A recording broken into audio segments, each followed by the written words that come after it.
पिता का धर्म है कि वह अपने पुत्र को इतना अच्छा पढ़ाए, इतने अच्छे संस्कार दे कि उस बच्चे को कभी किसी के आगे हाथ पसारने की जरूरत ना पड़े। आपका बेटा इतना योग्य बने, इतना लायक बने कि आपके बेटे को ससुर जी से गाड़ी ना मांगनी पड़े। ससुर जी 4 चक्के की गाड़ी चाहिए।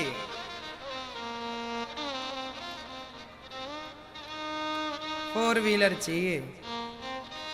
तुमने बच्चे पैदा किए हैं कि भिखमंगे पैदा किए हैं? बड़े हो करके कहते हैं हमें ससुर जी गाड़ी चाहिए। गाड़ी गाड़ी गाड़ी में बैठने का शौक है पर नहीं जा रही है। तुमने बच्चे कम पैदा किए, भिखमंगे ज्यादा पैदा किए। ये पिता का धर्म नहीं है। पिता का धर्म है कि बच्चों को इतना योग्य बनाए, पढ़ा लिखा कर, संस्कार देकर कि उसे कभी किसी के आगे हाथ ना फैलाना पड़े। बेटा, जो सपने देखना अपने बलबूते पर देखना, अपनी मेहनत से देखना, या फिर सपने ही मत देखो। कहावत तो बड़े गांव में भी चलती होगी ना कि जितना चादर है उतना ही पांव पसारना चाहिए। ऐसे बच्चे हो। पिता का धर्म है कि वो बच्चों को खूब पढ़ाएं लिखाएं, इतना संस्कार दो अपने बच्चों को, इतना संस्कार दो कि बच्चे आपके सारी जिंदगी आपका सम्मान करते रहें। यदि आपका बेटा आपका सम्मान नहीं करता तो इस समय बेटे की गलती है कि बाप की ही गलती है? बोलो।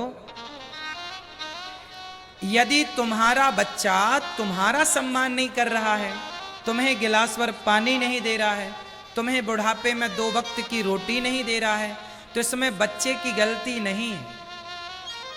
तुमने बचपन से बच्चे को क्यों नहीं संस्कार दिया?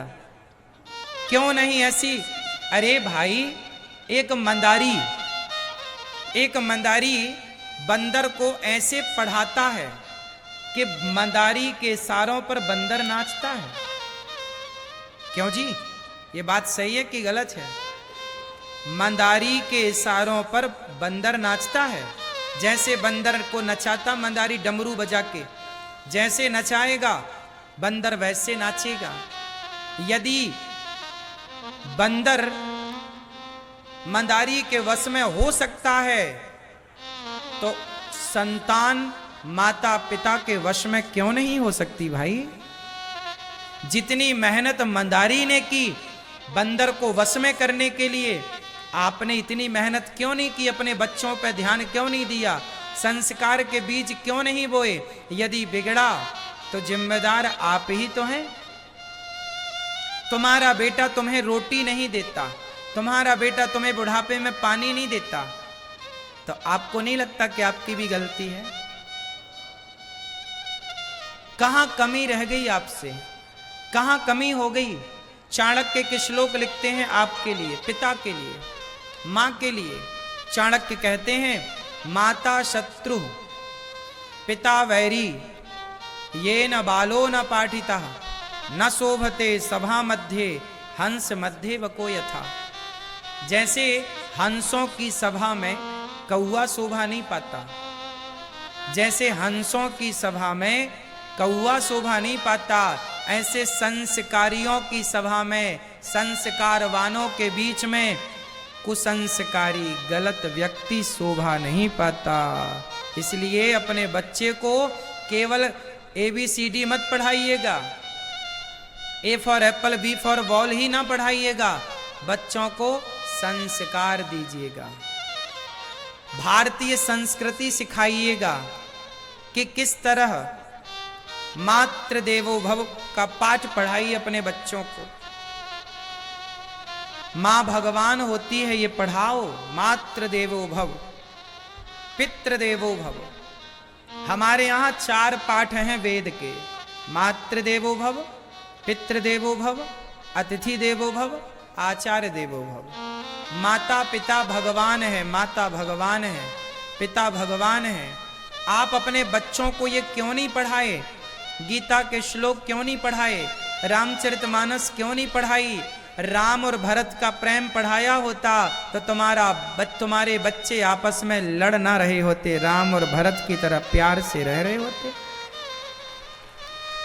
राम की गाथा सुनाई होती तो राम जैसा आज्ञाकारी बेटा पाया होता।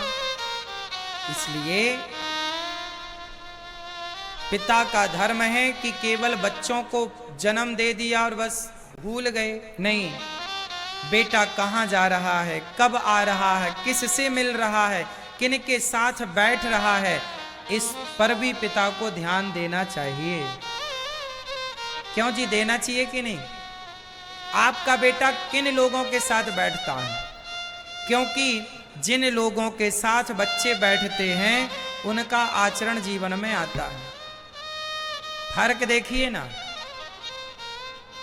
दुर्योधन शकुनी के साथ बैठने लग गया और अर्जुन श्री कृष्ण के संग बैठने लग गए। महाभारत में दुर्योधन ने शकुनी से सलाह ली और महाभारत में अर्जुन ने श्री कृष्ण से सलाह ली।